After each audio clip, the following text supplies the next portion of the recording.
नमस्कार दोस्तों। आज हम बात करेंगे एक ऐसे पात्र की जिसका नाम सुनते ही रामायण की याद आती है। जी हां, हम बात कर रहे हैं शूरपणखा की, जो रावण की बहन थीं। लेकिन क्या आप जानते हैं कि उनकी कहानी में और भी बहुत कुछ छिपा है?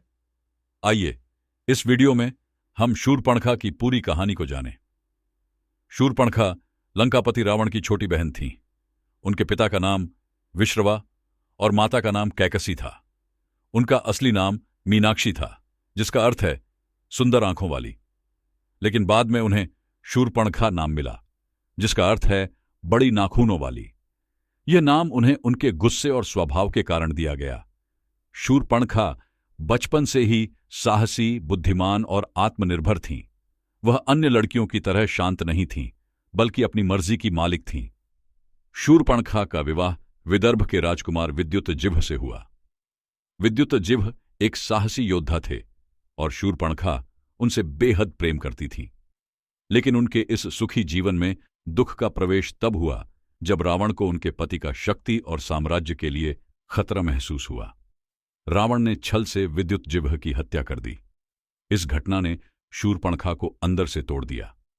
अपने पति की मौत के बाद वह अपने मायके लौट आईं, लेकिन इस घटना ने उनके दिल में दर्द और बदले की भावना को जन्म दिया। शूरपणखा की कहानी का सबसे प्रमुख हिस्सा है रामायण का पंचवटी प्रसंग। जब राम, सीता और लक्ष्मण वनवास में पंचवटी में रह रहे थे, तब शूरपणखा वहां पहुंची। वहां उन्होंने श्री राम को देखा और उनकी ओर आकर्षित हो गईं। शूरपणखा ने राम से विवाह का प्रस्ताव रखा, लेकिन राम ने इसे विनम्रता से ठुकरा दिया।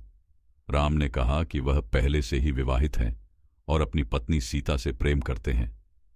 यह सुनकर शूरपणखा ने लक्ष्मण के पास जाकर विवाह का प्रस्ताव रखा, लेकिन लक्ष्मण ने भी उनका उपहास किया।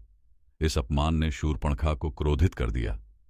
गुस्से में उन्होंने सीता पर हमला करने की कोशिश की, लेकिन लक्ष्मण ने अपनी तलवार से उनकी नाक काट दी। अपनी कटी नाक और अपमानित अवस्था में शूरपणखा अपने भाई रावण के पास गईं। उन्होंने रावण को सीता की सुंदरता और राम के बारे में बताया। शूरपणखा ने रावण को उकसाया कि वह सीता का अपहरण करे और राम से बदला ले। रावण ने अपनी बहन के अपमान का बदला लेने के लिए सीता का हरण किया, जिससे रामायण का सबसे बड़ा युद्ध हुआ।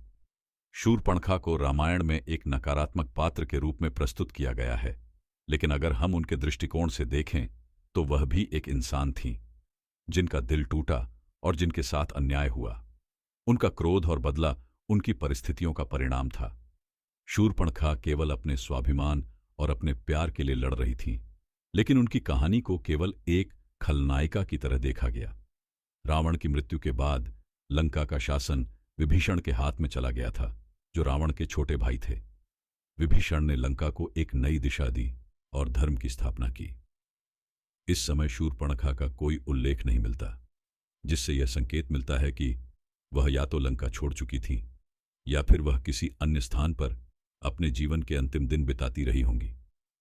कुछ अन्य कथाएं यह भी बताती हैं कि शूरपणखा ने रावण की मृत्यु के बाद अपना जीवन तपस्विनी के रूप में बिताया और अपने पापों के प्रायश्चित के लिए ध्यान और साधना करने लगी।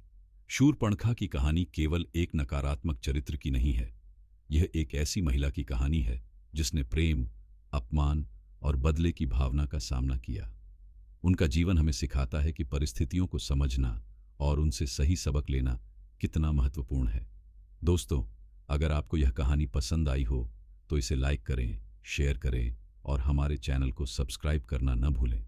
आपकी राय नीचे कमेंट में लिखें। धन्यवाद।